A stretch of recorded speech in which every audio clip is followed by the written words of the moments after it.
الرحمن الرحيم نحمده ونصلي على رسوله الكريم أما بعد. عن أبي مالك الأشعري قال قال صلى الله عليه وسلم الطهور شطر الإيمان والحمد لله قبل الميزان وسبحان الله والحمد لله قبل آنه أو قبل ما بين السماوات والأرض والصلاة نور والصدقة برهان والصبر ضياء والقرآن حجة لك أو عليك. كل الناس يغدو فبائع نفسه فموتقها أو موجبها أو كما قال عليه الصلاة والسلام.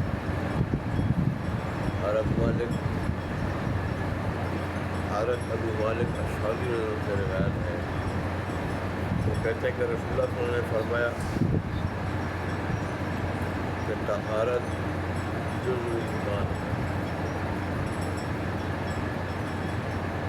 میں ایک روایت پہ پہلے آپ کو بیان کیا تھا کہ طہارت نصف ایمان ہے. اور الحمدللہ کہنا، ایک مرتبہ الحمدللہ کہنا، یہ میزان عمل کو بھر دیتا ہے. قیامت کے دن وہ ترازو جس سے اعمال تولے جائیں گے، اس ترازو کو یہ بھر دیتا ہے. ایک مرتبہ الحمدللہ کہنا اجر و ثواب سے بھر دیتا ہے. اور فرمایا کہ پھر الحمدللہ کے ساتھ سبحان اللہ کہنا، یعنی سبحان اللہ الحمدللہ دونوں کہنا، یہ تو تملآن ما بین السماوات والارض، یہ آسمان اور زمین کے درمیان جتنی فضا ہے اس فضا کو بھر دیتے ہیں. اب اسے اندازہ لگے کتنے قیمتی کلمات ہیں. آج ہمیں ان کا وزن نہیں معلوم. ہمیں وزن اگر معلوم ہے تو دنیا کا معلوم ہے، بس دنیاوی چیزوں کا معلوم ہے، بجائے کہ چھوٹے چھوٹے کلمات، لیکن کتنے وزنی ہے کہ اکیلا الحمدللہ کہو تو میزان عمل کو بھر دیتا ہے.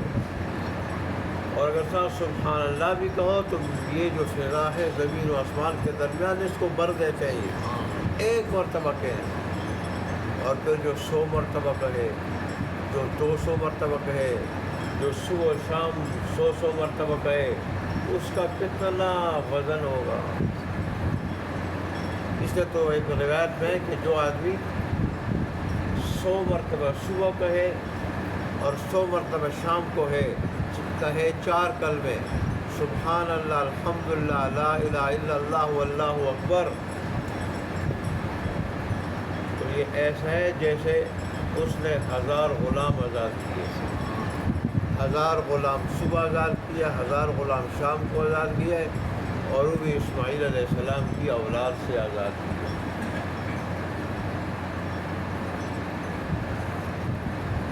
سلیمان علیہ السلام اپنے تخت پہ جا رہے تھے، کاشتکار نے دیکھا عجیب منظر ہے، اس نے کہا اس سے بھی کوئی قیمتی چیز دنیا میں ہوگی. سلیمان علیہ السلام نے تخت کو حکم دیا کہ آدمی کو کاشتکار کو جواب دینے کے لیے اتر جاؤ، میں جواب دینا چاہتا ہوں. کاشتکار کے پاس سلیمان علیہ السلام نے تخت اتار دیا اور کہنے لگے ہاں تو کہہ رہا اس سے بھی زیادہ کوئی قیمتی چیز دنیا میں ہے؟ یہ کیا ہے؟ یہ میرا تخت کیا ہے، میری بادشاہت کیا ہے. پوری دنیا اور دنیا کے سارے خزانوں سے ایک مرتبہ سبحان اللہ کہنا زیادہ قیمتی ہے. ایک مرتبہ سبحان اللہ زیادہ قیمتی ہے. اب اسے اندازہ لگا کہ پوری دنیا کے خزانے، ساری بادشاہتیں، اس سے ایک مرتبہ سبحان اللہ کہنا زیادہ قیمتی ہے. یہی وجہ ہے ایسا آدمی اللہ کے نزدیک بڑا قیمتی ہو جاتا ہے. اور اللہ ایسے آدمی کو ذاکرین میں لکھ دیتا ہے کہ یہ غافل نہیں ہے جس کو آخرت میں سزا ملے گی، جس کو اپنی غفلت میں سزا ملے گی اور سخت نادم ہوگا، وہ اس کو ذاکرین میں لکھ دو.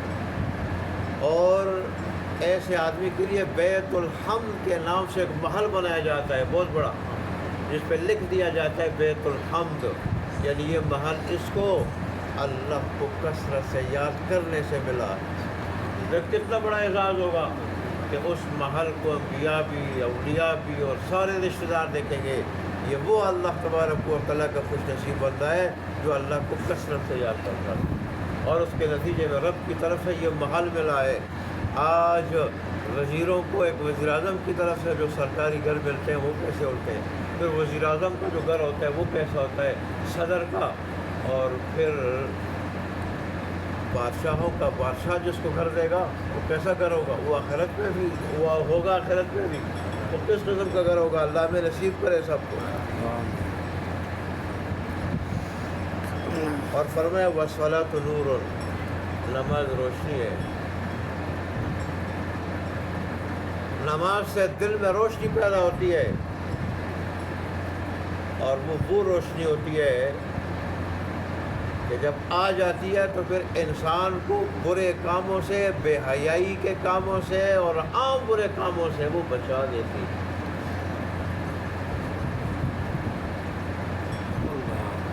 اس کو وہی لوگ سمجھتے ہیں جو حقیقی نمازی ہیں، جو حقیقی نمازی ہیں۔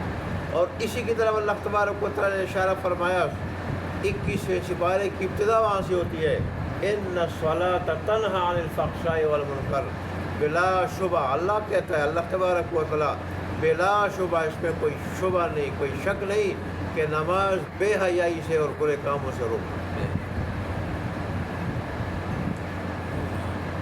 شاعر نے لکھا ہے کہ اس حقیقت کو وہی لوگ سمجھتے ہیں جو حقیقی نمازی، پورے آداب کے ساتھ، شرائط کے ساتھ، خضوع اور خشوع کے ساتھ، اخلاص کے ساتھ جو نماز ادا کرتے ہیں، ان کو پتہ چلتا ہے کہ نماز کی برکت سے کیا نور اندر جاتا ہے۔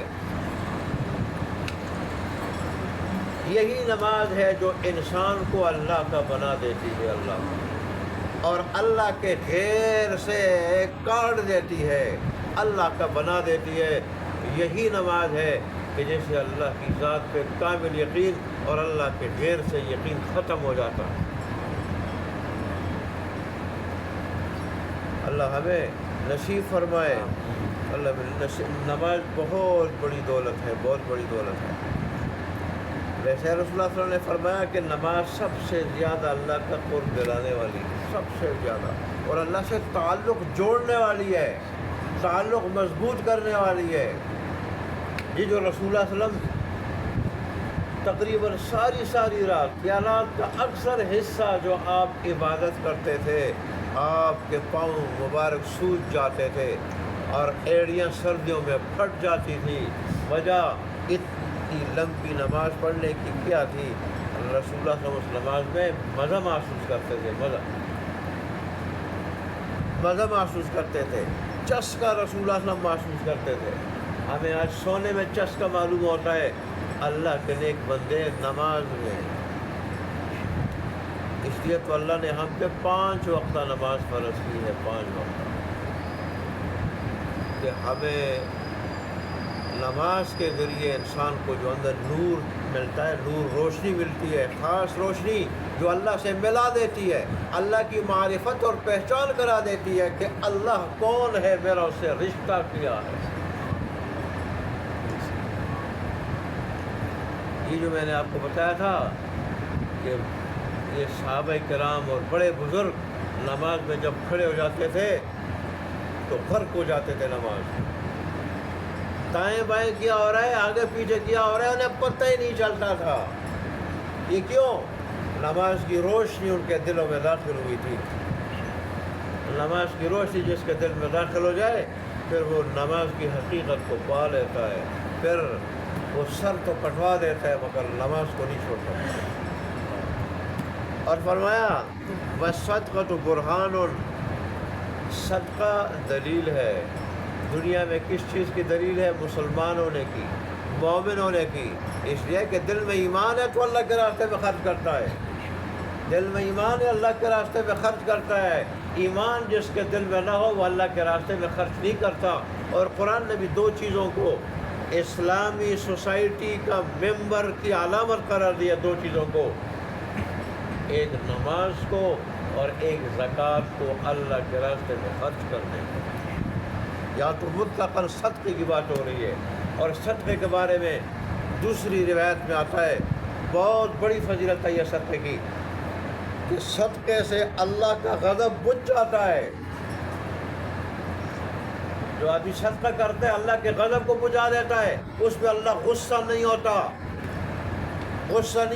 اللہ کے غضب سے وہ کیا ہو جاتا ہے، وہ محفوظ ہو جاتا ہے، اور اللہ کی رحمت اس کی طرف متوجہ ہو جاتی ہے۔ ایک فائدہ یہ، دوسرا فائدہ یہ، صدقہ بری موت سے بچاتا ہے، اور بری موت کا مفہوم بڑا وسیع ہے کہ دنیا میں ایسی موت بھی نہیں آتی کہ جس سے شکل بگڑ جائے۔ ایسی موتیں آتی ہیں، کبھی دشمن کے ہاتھوں، کبھی دہشت گردوں کے ہاتھوں، کہ چہرہ مسخ ہو جاتا ہے، کبھی حادثے کی وجہ سے چہرہ مسخ ہو جاتا ہے، اور خاص کر اس سے مراد بے ایمانی کی موت ہے، کہ آدمی بغیر ایمان کے دنیا سے چلا جائے، گمراہی کی حالت میں چلا جائے، اللہ کا فاسق اور نافرمان بن کے دنیا سے چلا جائے، یہ ساری چیزیں اس میں داخل ہے۔ اللہ ایسی موت سے بچاتا ہے، ظاہری خاتمہ بھی اچھا اور باطنی خاتمہ بھی اچھا، کہ ظاہری خاتمہ بھی لوگوں کے لیے مثال بن جاتا ہے، اس طرح پیاری صورت میں حالت میں چلا جاتا ہے، اور بات یہ کہ کامل ایمان پہ اللہ بلا لیتا ہے، کامل رضا پہ اللہ بلا لیتا ہے۔ یہ صدقے کی برکت ہے۔ اس سے آپ اندازہ لگا لیں، غریبوں کو کھلانا پلانا، غریبوں کا خیال رکھنا، اور غریبوں کو اپنے پاؤں پہ کھڑا کرنا، ان کی ضروریات پوری کرنا، یہ اللہ کے نزدیک کتنا بڑا کام ہے، کتنا بڑا کام ہے۔ وَالصَّبْرُ ضِيَاءٌ، اور صبر جو ہے وہ روشنی ہے۔ صبر کیا ہے؟ یہ روشنی۔ جو آدمی صبر کرتا ہے تو صبر کی برکت سے اللہ تبارک و تعالی اس کو حقیقت دکھا دیتا ہے۔ حقیقت کس چیز کی حقیقت؟ دین کی حقیقت، اور دین کے مقابلے میں دنیا کی حقیقت اللہ دکھا دیتا ہے۔